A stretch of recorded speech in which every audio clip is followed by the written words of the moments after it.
The galaxy was calm on that night, or at least it seemed so. Stars burned quietly in the endless dark, and fleets patrolled their usual routes with no thought of danger. For centuries, the Council of Alien Races believed they had perfect control. Their power was unchallenged, and no young species had ever dared to resist their rule. Humanity to them was nothing more than a minor world, an unimportant people tied to a blue planet far from the center of power.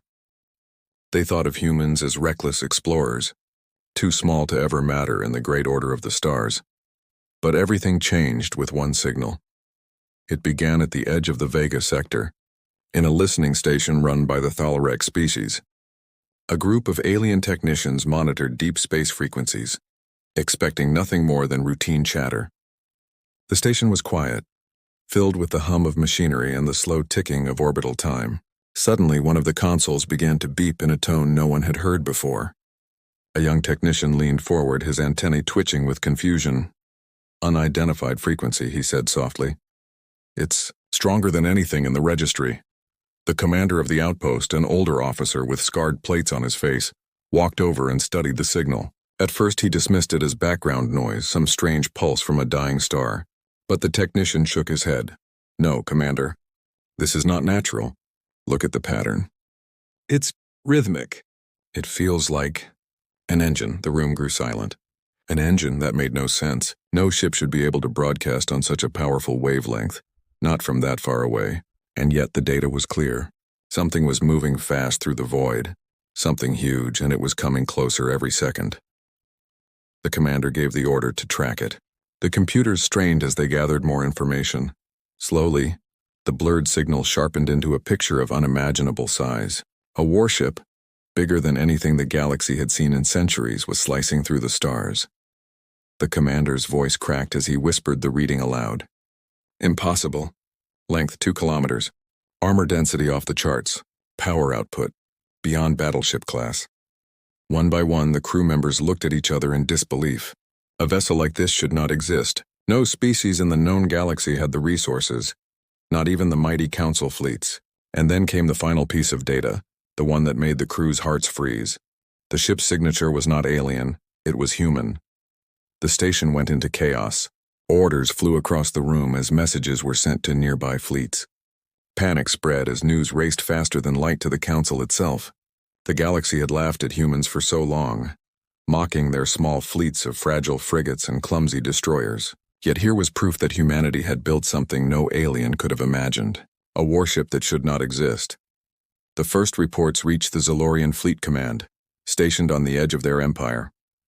Their admirals stared at the projection of the ship, its black hull outlined against the light of distant stars. It did not crawl or drift like normal vessels. It surged forward like a predator, silent and unstoppable, its engines bending space with raw power. "Is this some kind of trick?" one admiral demanded. "A false signal? A ghost image?" But the readings were undeniable. Every scanner, every listening post, every long-range eye confirmed the same thing. The warship was real. And it was heading straight for the heart of alien space. Rumors spread faster than the official reports. On trading stations and border colonies, whispers began. Humanity had built a monster. Some said the ship was alive, its engines fed by stolen stars. Others claimed it was the first of many, the vanguard of a hidden human fleet. And in every whisper, in every fearful glance, the same name was repeated: the Red Javelin. No one knew how the name spread so quickly, but it burned through the galaxy like fire. The Red Javelin was not just a ship, it was a symbol, a spear hurled by humanity into the heart of the galaxy's arrogance. In the outpost where it had first been seen, the young technician trembled as he watched the readings grow stronger. Every hour the warship drew closer, its signal shaking the very air of the station. He turned to his commander, fear written across his face. "Sir, if humans could build this, what else do they have?" The commander did not answer. His eyes were locked on the glowing outline of the Red Javelin. Deep inside he felt the same fear. For centuries the Council had believed they were safe from challenge. They had dismissed Earth as a small, fragile world. But now, all their certainty was crumbling.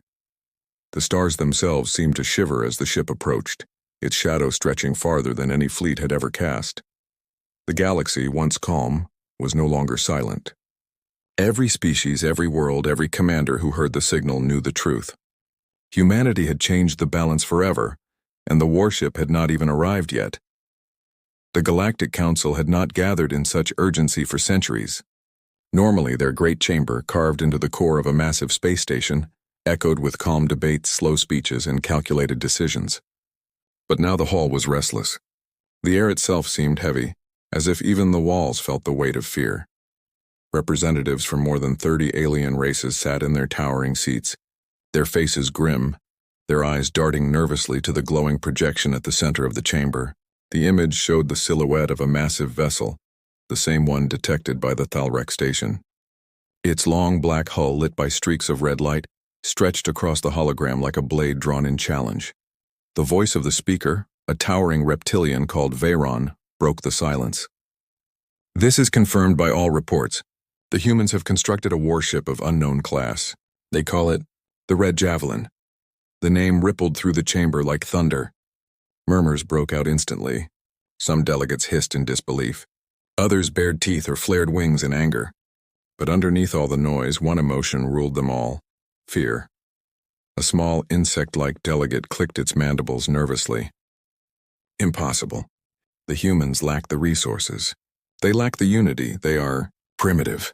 Another, a tall creature with silver skin, slammed a fist against its console. Primitive? Look at the readings. That ship's power core dwarfs our dreadnoughts. Its shields bend reality itself. You think a primitive species could build this? Arguments rose quickly, voices crashing into one another like storm waves. Some demanded immediate military action, calling for fleets to converge and destroy the warship before it reached the central systems.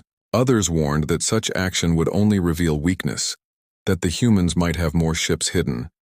One delegate, old and scarred, spoke quietly but firmly.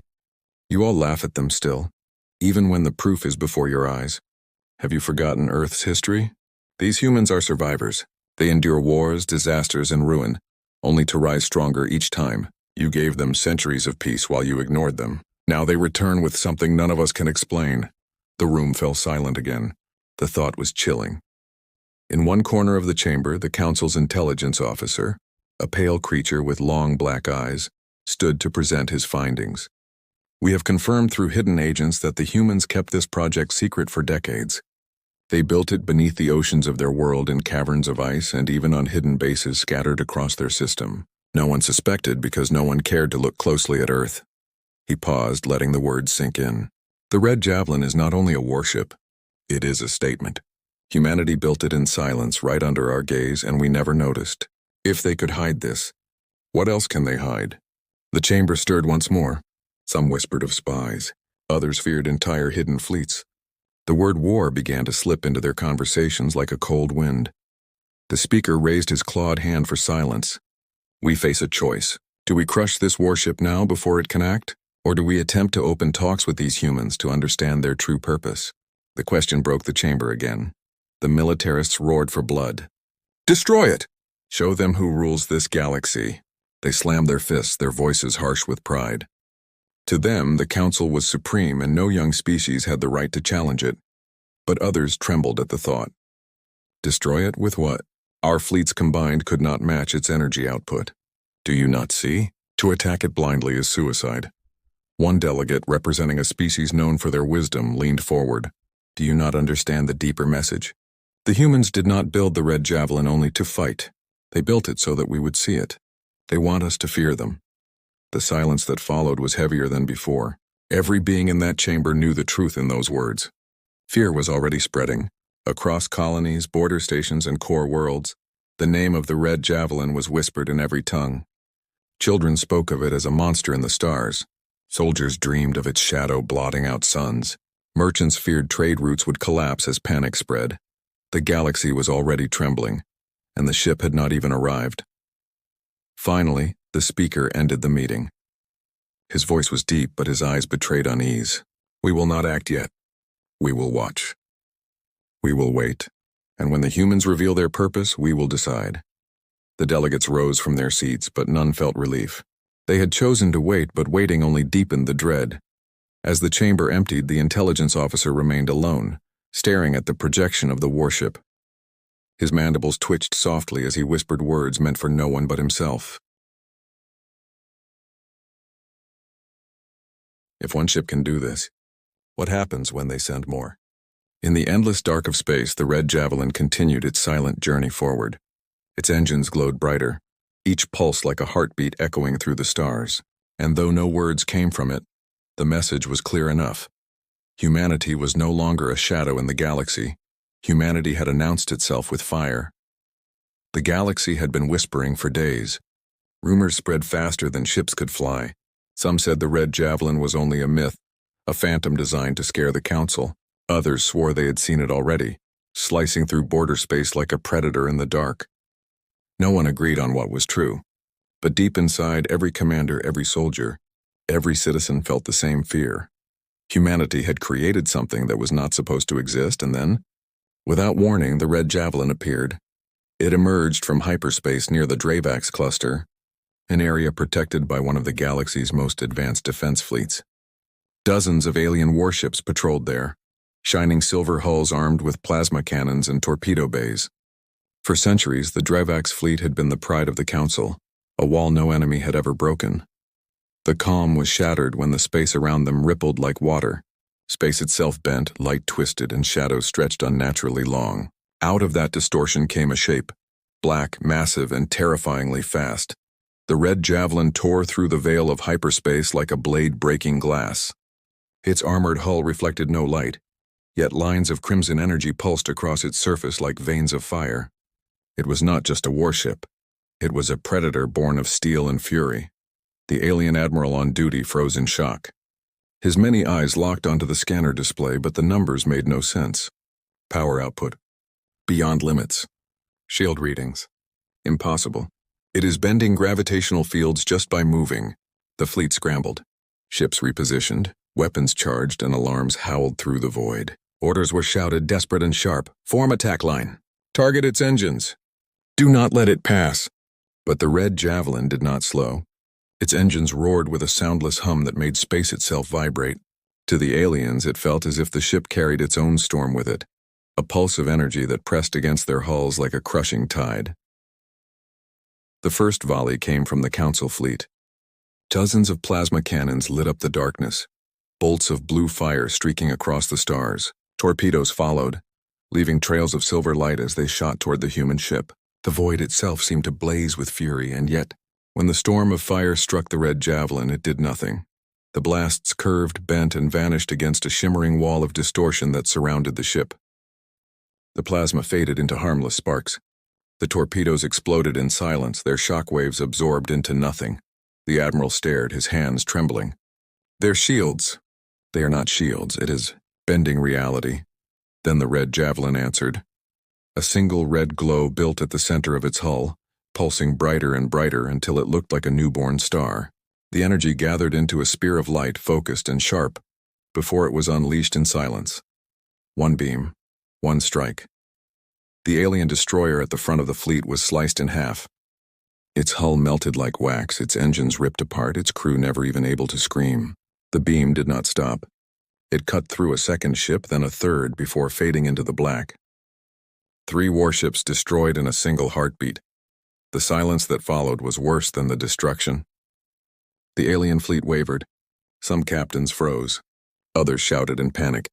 The line broke as ships scattered, trying to escape the impossible weapon. But the Red Javelin did not chase.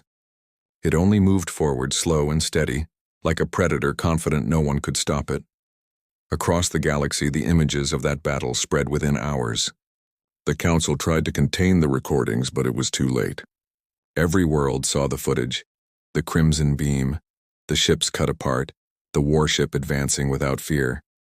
The Red Javelin had become more than a rumor. It was real. On the Dravax station, soldiers watched the monster pass in silence. Some dropped their weapons, their claws shaking too hard to hold them. Others whispered prayers, though none believed rescue would come.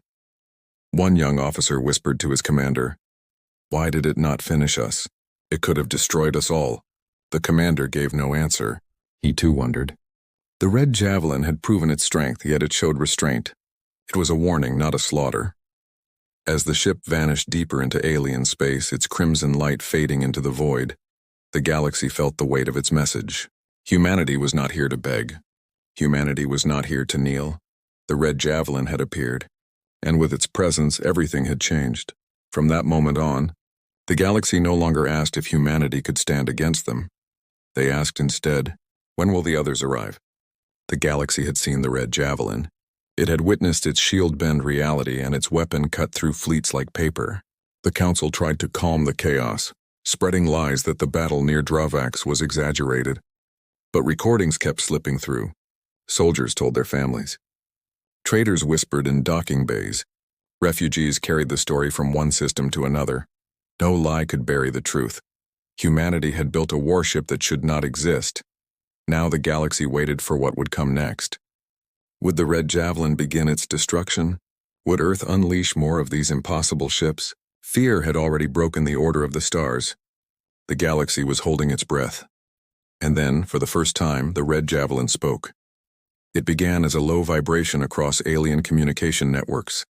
Fleets scrambled, thinking it was a weapon, but instead of an attack, a voice filled their channels. Calm, steady, and unmistakably human. "This is not an invasion," the voice said. "This is a warning." The words echoed across the stars, translated into hundreds of tongues. On mining stations, border colonies, and even the great halls of the Council, beings stopped what they were doing and listened. "We are not your prey. We are not your slaves. We are not shadows in your empire," the voice continued. "We are humanity. We are awake. And we are coming." The chamber of the Galactic Council froze. Leaders who had lived through centuries of wars, who had stood fearless against pirate kings and rival empires, now felt cold terror run through their veins. The message continued, measured and deliberate. "For too long you have looked at Earth as weak. You took our people. You raided our worlds. You sent fleets to test our defenses. And you laughed." The voice paused, and the silence was heavier than any battle. But no longer. "The red javelin stands as proof. We did not build it to beg for respect. We built it so you would know this truth. Humanity will never kneel." Across the chamber, some delegates whispered in shock. Others slammed their claws or fists in anger, shouting about defiance and arrogance. But the fear in their eyes betrayed them. On distant colonies, ordinary citizens of alien worlds listened with unease. Children repeated the words, their voices trembling. Soldiers felt their courage weaken. For the first time in generations, the Council was no longer seen as invincible. The voice returned, softer but sharper. "Do not mistake our warning for weakness. If you seek peace, you may have it. But if you raise your fleets against us, if you dare to bring war to our worlds again, then you will face not one ship, but many, and you will not survive." The broadcast ended. Silence filled the galaxy. For long minutes, no one spoke. Every commander, every leader, every soldier stared into that silence and felt the weight of the message. It was not just a threat. It was an ultimatum. In the council chamber, Speaker Veyron broke the silence, his reptilian voice sharp. "They challenge us openly. We cannot allow this. If we let humans dictate terms, the entire order collapses." But another elder, her silver skin glowing under the chamber lights, shook her head slowly. "Did you not hear them? They do not fear us. That ship alone is stronger than our fleets. If they have more, then war means extinction." The arguments rose again. Pride battled fear. The militarists demanded action, claiming the humans must be crushed quickly. The cautious delegates begged for diplomacy, warning that even one mistake could doom them all. Meanwhile, outside the halls of politics, fear spread like wildfire. Merchants stopped traveling near human space. Colonists built shelters, whispering of wars to come. Even pirates avoided the dark lanes close to Earth, afraid of running into the red javelin, and yet some whispered of something different. Not fear, but hope. Lesser species, long bullied by the Council, now looked to humanity as a possible ally.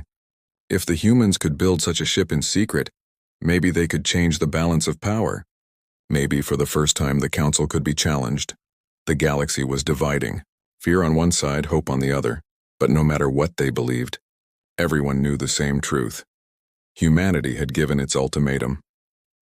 The red javelin floated silently in the void after the broadcast, its crimson veins glowing like the breath of a living beast. It did not move. It did not fire. It only waited, like a hunter daring its prey to make the first mistake. And across the galaxy, Every eye watched, every fleet trembled, every leader whispered the same question. Was this ship only the beginning? The galaxy had heard humanity's ultimatum, and silence followed. But silence did not mean peace. In that quiet, fear grew like fire in dry grass. Fleets stayed on high alert. Colonies fortified themselves. The Council sent spies into human space, desperate to discover how one world had built something like the Red Javelin. But no spy ever returned. Whispers spread instead. A freighter captain claimed he had seen another shadow in the void near the Orion Arm, just as massive and just as silent. A scout ship swore it detected strange energy pulses in the Perseus Rift, far from Earth, as if another Red Javelin were being tested. Most dismissed these reports as panic-fueled lies, but deep inside, leaders feared the truth. The humans had not built only one. The galaxy began to change. Small empires, once loyal to the Council, started to hesitate. They refused to send their fleets into human sectors. Some worlds even sent secret messages toward Earth, hoping to open talks. The Council's power, once unshakable, was cracking. Meanwhile, the Red Javelin waited. It had stopped in a dead system near a dying star. For weeks it stayed still, pulsing with red energy like the heartbeat of a giant. Alien fleets surrounded it from afar, never daring to come close. They wanted to watch, to measure, to learn, but all they felt was dread. And then, without warning, the ship moved again. This time it did not fire at fleets. It did not destroy stations. Instead, its energy core grew brighter, until the black hull looked as if it carried a star inside. The light built, pulsing stronger until even nearby suns seemed pale beside it. The aliens watching panicked. It's charging a weapon. All fleets prepare! But no attack came. Instead, the Red Javelin turned its weapon away from them, away from stations and fleets, and aimed at the empty dark. The beam it released was unlike anything seen before. Not a thin spear as in the Dravax battle, but a colossal wave of crimson light wide enough to swallow moons. It tore through the void, striking an empty sector of space where nothing lived. For a moment, silence. And then the void itself screamed. The beam ripped open a wound in space. A swirling hole of fire and shadow appeared, a tear that swallowed light, stars, and even sound. It spun and twisted, a storm of raw power no weapon should ever create. Alien fleets, though far away, shook under the force of the shockwave. Some ships lost control, drifting helplessly as their systems failed. When the light faded, all that remained was silence. A scar in space hung where the beam had struck, glowing faintly red as it slowly healed. The message was clear. Humanity had not only built a ship to fight fleets. They had built a ship that could wound the galaxy itself. The aliens who watched were struck speechless. Some cried out in despair, knowing no weapon of theirs could ever match it. Others whispered in awe, realizing this was not war, it was dominance. Back in the council chamber, chaos erupted once again. This is madness. They will destroy us all if we do not act, shouted one delegate. No, countered another. They fired into empty space. They wanted us to see. It was not destruction. It was a warning. A warning? Another hissed. That ship just tore space itself apart. If they wished, they could erase our fleets, our worlds, our suns. That is no warning. That is power. The chamber split apart in arguments. Pride and fear clashed again. But under the shouting, the truth was clear. The council was no longer united. The Red Javelin had shattered it without firing a single shot at their worlds. Meanwhile, across colonies and minor empires, a different kind of whisper grew. Maybe the humans are not our enemies. Maybe they are our shield. The oppressed races, long crushed under council rule, now looked at the humans with hope. If Earth could resist the council, perhaps others could too. The galaxy was no longer balanced. The Red Javelin had tilted everything, and yet humanity said nothing more. After firing that terrible beam, the ship grew quiet again. It drifted silently through the dying system, its crimson glow steady as if waiting for the galaxy to decide what it would do next. On one alien station, a young soldier stared at the glowing scar left in space and whispered to his commander, "If that is only one ship, what happens when more arrive?" The commander did not answer. No one could. Far away in the quiet of human space, Earth remained silent. But silence no longer meant weakness. It meant preparation. The Red Javelin had given the galaxy its final lesson. Humanity would not be ruled. Humanity would not kneel. And the galaxy understood the most terrifying truth of all. This was only the beginning.